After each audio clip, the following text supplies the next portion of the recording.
بسم اللہ الرحمن الرحیم۔ السلام علیکم۔ ابرار رشید آپ کی خدمت میں حاضر ہے۔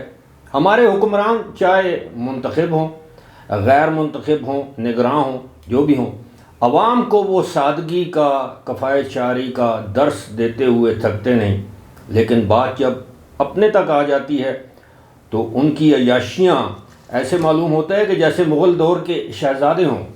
یہ موجودہ دور حکومت میں ہمارے جو وزیر اعظم ہیں ان کے حوالے سے بات ہوگی، لیکن جو موضوعات ہیں پہلے آپ کے ساتھ شیئر کر دیں کہ نگراں حکومت نے عام پاکستانی شہریوں کے ساتھ ایک دروغ گوئی کی ہے، غلط بیانی کی ہے، وعدہ خلافی کی ہے، بلکہ میں تو یہ کہوں گا کہ ایک بہت بڑا دھوکہ کیا ہے۔ اس حوالے سے بات ہوگی۔ اور جسٹس قاضی فائز عیسیٰ اپنے جسے کہتے ہیں نا صحیح فارم میں نظر آ رہے ہیں۔ آج انہوں نے ایک سپریم کورٹ کے ایک وکیل پر جرمانہ کر دیا۔ کیوں جرمانہ کیا اس پر بات ہوگی، لیکن اس سے پہلے دو مختصر سی خبریں۔ ایک تو یہ ہے کہ شیخ رشید جن کو گزشتہ 3-4 روز پہلے گرفتار کیا گیا تھا راولپنڈی سے، اگرچہ ان کی گرفتاری ظاہر نہیں کی گئی، لیکن ان کی لال حویلی کو سیل کر دیا گیا ہے، سر پہ مہر کر دیا گیا ہے، اور جو متروکہ وقف املاک کے جو ڈپٹی ڈائریکٹر ہیں عاطف خان، ان کے مطابق وہ اس حویلی کے کاغذات پیش نہیں کر سکے گی، یہ ان کی ملکیت ہے۔ وہ ایک متنازع تو ہے، لیکن پوری حویلی کو سیل کر دیا گیا ہے، جبکہ دوسری جانب اس کو شیخ رشید کے بھتیجے راشد جو ہیں وہ انہوں نے شیخ راشد انہوں نے اس کو انتقامی کارروائی قرار دیا ہے۔ ساتھ ہی ساتھ ایک اور امپورٹنٹ خبر، وہ جو نیب کے حوالے سے جو ترامیم جو ختم کرنے کا جو فیصلہ آیا تو اس کے بعد آج لاہور اور اسلام آباد راولپنڈی کی نیب عدالتوں میں ٹرکوں سے بھر کر یعنی یہ کیسز لائے گئے۔ جج محمد بشیر جو اسلام آباد نیب عدالت احتساب عدالت نمبر 1 کے جج ہیں، انہوں نے کہا کہ آج تو ٹرک کے حساب سے ہمارے پاس کیس آئیں گے، اور اسی طرح جو کیسز مختلف احتساب عدالتوں میں بند ہو گئے تھے، ختم ہو گئے تھے، ان کو دوبارہ اب عدالتوں میں پیش کر دیا گیا ہے، کیونکہ سپریم کورٹ کے فیصلے کے مطابق 7 دن کا وقت دیا گیا تھا۔ اب دیکھیں گے کہ ان کیسز کا کیا بنتا ہے، اس فیصلے کا کیا بنتا ہے۔ ابھی تو ہنوز دلی دور است۔ اچھا جناب، وہ باتوں باتوں میں 2 باتیں میں بھول ہی گیا۔ میرا خیال ہے پہلے جو حکومت نے جو وعدہ خلافی کی ہے، اور جو الللے تللے نگراں وزیر اعظم انوار الحق کاکڑ، آپ کو پتہ ہے آج کل وہ اقوام متحدہ کی جنرل اسمبلی سے خطاب کرنے کے لیے نیو یارک میں موجود ہیں یا امریکہ گئے ہیں۔ تو معاملہ یہ ہے کہ وہاں پر وہ ایک اسپیشل یا چارٹرڈ یا جو بھی کہیں اس طیارے سے وہاں پر گئے ہیں۔ اس پر کافی زیادہ تنقید ہو رہی ہے کہ ملک تھوڑی دیر کے لیے سوچئے کہ ملک کی کیا حالت ہے، غریب لوگوں کی، عام لوگوں کی کیا حالت ہے، سفید پوش طبقہ، سیلری کلاس، مڈل کلاس، وہ کس قدر مشکل میں گھرے ہوئے ہیں، مہنگائی کے سبب، بے روزگاری کے سبب، ہر طرف سے ان کے لیے پریشانیاں ہیں۔ ہمارے وزیر اعظم، نگراں وزیر اعظم، اقوام متحدہ، وہاں جانا ضروری نہیں تھا، یہ بھی وہ وزیر خارجہ کو بھیج سکتے تھے، لیکن ظاہر ہے بطور وزیر اعظم کس کا دل نہیں کرتا کہ وہ سرکاری جہاز پر یا چارٹرڈ جہاز پر وہ جائے، امریکہ کی سیر کرے، لندن کی سیر کرے، واپسی پر سعودیہ سے ہو کر آئے۔ یہ اپنے خرچے پر کچھ نہیں کریں گے، ہمیں واعظ دیں گے، ہمارے لیے ہر وقت سرمن، دیکھیں قوم کو یہ کرنا چاہیے، ہماری قوم کو کفایت شعری کرنی، ہمارے قوم کو قربانی دینی چاہیے، خود نہیں دیں گے۔ تمام 1 to all، وہ کہتے ہیں نا جڑا کپی دا وہی لال ہے، یہ سب کے سب لال ہیں اندر سے۔ تربوز ہوتا ہے نا باہر سے آپ کو ہرا دکھائی دیتا ہے، یہ اندر سے سارے کے سارے لال ہیں۔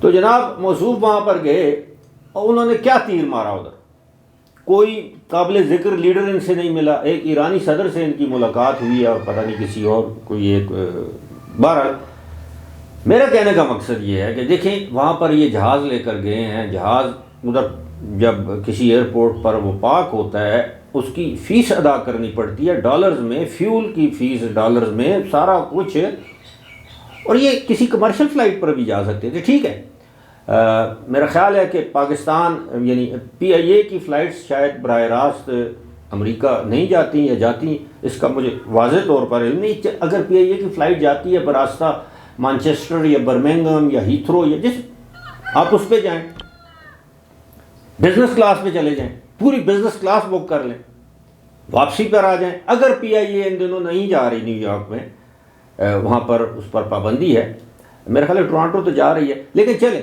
نیو یارک PIA نہیں جا رہی، آپ ایمریٹ سے چلے جائیں، آپ قطر ایئر ویز سے چلے جائیں، آپ اتحاد ایئر لائن سے چلے جائیں، آپ برٹش ایئر ویز سے چلے جائیں، کمرشل فلائٹ سے جائیں، بزنس کلاس فرسٹ کلاس کا ٹکٹ لے لیں اگر آپ کی حیثیت میں کوئی فرق آتا ہے. لیکن نہیں، قوم کو ٹیکا، قوم کو چونا ضرور لگانا ہے. تاریخ میں نام لکھوانا ہے کہ جناب انوار الحق کاکڑ نے بھی یونائٹڈ نیشنز کی جنرل اسمبلی میں خطاب کیا تھا تو تیر کیا مارے ہوں گے آپ نے. میں صحیح کہہ رہا ہوں کہ پوری دنیا میں جو نگراں وزرائے اعظم یا اس طرح کے جو سٹاپ گیپ ارینجمنٹ یا جو ڈکٹیٹرز ہیں، ان کی کوئی وقت، کوئی قدر، کوئی ویلیو نہیں ہوتی. ہاں، وہاں پر وہ IMF کی سربراہ سے ملے ہیں تو اس سے بات کر کے انہوں نے کون سا یہی یقین دلایا ہوگا کہ ہم جانے سے پہلے اور مہنگائی کریں گے، پیٹرول کو اور مہنگا کریں گے، بجلی کو اور مہنگا کریں گے، گیس کو اور مہنگا کریں گے، یہی کیا ہوگا. غلاموں کے غلام اور کر کیا سکتے ہیں؟ آپ سمجھ گئے ہوں گے میری بات. غلام در غلام در غلام. ملک میں کیا ہو رہا ہے؟ خیر، وعدہ خلافی کیا کی ہے؟ وعدہ خلافی یہ کی ہے کہ جناب اس حکومت نے وعدہ کیا تھا کہ یہ جو پچھلے مہینے لوگوں پر جو بجلی کے بلوں کا عذاب نازل ہوا تھا، 20 25 30 ہزار روپے، غریب لوگ جن کے ہاں ایک پنکھا چلتا ہے، ایک بلب آن ہوتا ہے، ایک ٹیلی ویژن سیٹ آن ہوتا ہے، ان کے بل آئے. تو یہ کہا گیا کہ جناب 200 سے 300 یونٹ کے جو کے بل ہیں وہ قسطوں میں لیں گے. اب وہ جو بجلی کا جو وزیر ہے توانائی، انہوں نے کیا کہا ہے؟ نہیں جی نہیں، اس کی کوئی ضرورت نہیں ہے.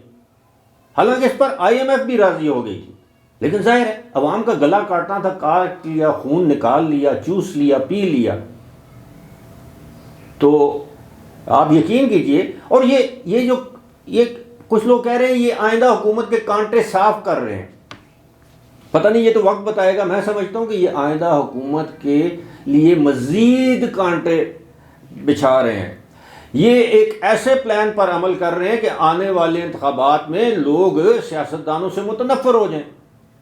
اور وہی جو 1985 میں اسمبلی آئی تھی، غیر جسے کہتے ہیں نا جو معروف لوگ سامنے آئیں، جس طرح فیصل وارڈا آج کل واز کر رہا ہے ہر چینل پر بیٹھ کے، پتہ نہیں کس کا ترجمان بنایا. کسی زمانے میں شیخ رشید گیٹ نمبر 4 کا ترجمان تھا، آج کل فیصل وارڈا کو ہر پروگرام میں بلایا جاتا ہے کہ وہ یہ ظاہر کرتا ہے کہ شاید اپارا میں وہ ISI کا وہ ترجمان ہے. وہ ایسی بیٹھ کر پریڈکشن کا تمام سیاستدانوں کو وہ ذلیل کرتا ہے، اور خود جھوٹا، اول درجے کا جھوٹا، اس کا جھوٹ پکڑا گیا تھا، اس کو نائل کیا گیا. آپ کو پتہ ہے یہ وہ جب اس نے کہا تھا کہ جی میں نے امریکی نیشنلٹی سرنڈر کر دی ہے، اس کے اور اتنے کالے کرتوت ہیں کہ میں آپ کو کیا بتاؤں. یہ فیصل وارڈا جس کا نام ہے.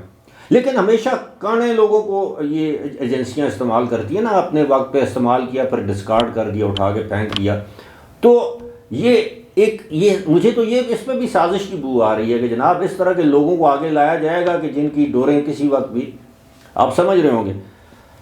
یہ خیر حکومت کا ایک دھوکہ تھا، نگراں حکومت کا. اب آتے ہیں قاضی فائز عیسیٰ ہے.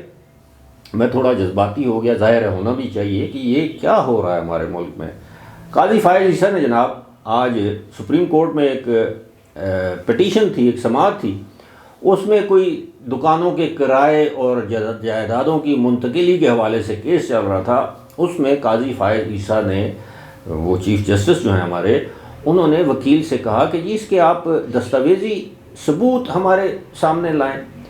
تو انہوں نے وہ بار بار کہنے پر وہ نہیں ہو سکا، کیونکہ قاضی فائز عیسیٰ نے گزشتہ روز یہ ایک اجلاس سے، یعنی صحافتی کہہ رہا ہوں، یہ جو وکلاء کی تنظیموں کے نمائندہ اجلاس سے باتیں کرتے ہوئے کہا کہ جو خدا کا واسطہ ہے سیاسی مقدمات کو چھوڑیں، یہ سائل رول گئے ہیں، عام جو سول لوگ ہیں بے یار و مددگار، ان کے کیسز ہم لگائیں گے. اور انہوں نے اس ہفتے میں 240 کیسز لگا رہی ہے. خیر اب معاملہ یہ ہے کہ انہوں نے قاضی فائز عیسیٰ نے وکیل سے کہا، بار بار کہنے پر وہ ثبوت یا دستاویزی جو دستاویزات تھے وہ پیش نہیں کر سکا.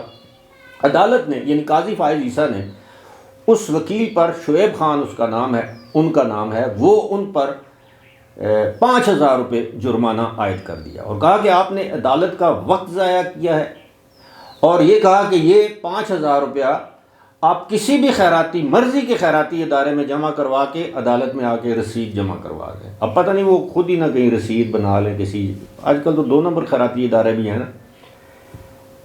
لیکن قاضی فائز عیسیٰ نے یہ بھی کہا کہ چاہیے تو یہ تھا کہ عدالت وقت ضائع کرنے پر آپ کے اوپر 1,00,000 روپیہ جرمانہ کرتی، تو وکیل کو کیا فرق پڑنا تھا، اس نے اپنے کلائنٹ سے لے لینا تھا۔ اچھا، یہ وکیل بھی ڈاکٹروں کی طرح ہوتے ہیں، پیشنٹ مر رہا ہو، انہیں ڈاکٹر کو پتہ ہوتا ہے کہ اس پیشنٹ نے 2-4 دن بعد مر جانا ہے، وہ کہتے ہیں نہیں جی کچھ بھی نہیں، اپنی فیس اپنے سارے معاملات کے لیے وہ کہتے ہیں نہیں، وہ آس دلاتا رہتا ہے اس کے ورثاء کو، لواحقین کو، کہ جناب اس کو کچھ بھی نہیں ہونا، اور الٹیمیٹلی اسی طرح پھانسی پر لگنے والا ملزم ہو نا، جس نے 4 دن بعد پھانسی لگنی ہے، تو وکیل اس کے لواحقین سے کہتا ہے جی کچھ بھی نہیں ہوگا، میں اس کو بچاؤں گا، آپ مجھے پیسے تو دیں۔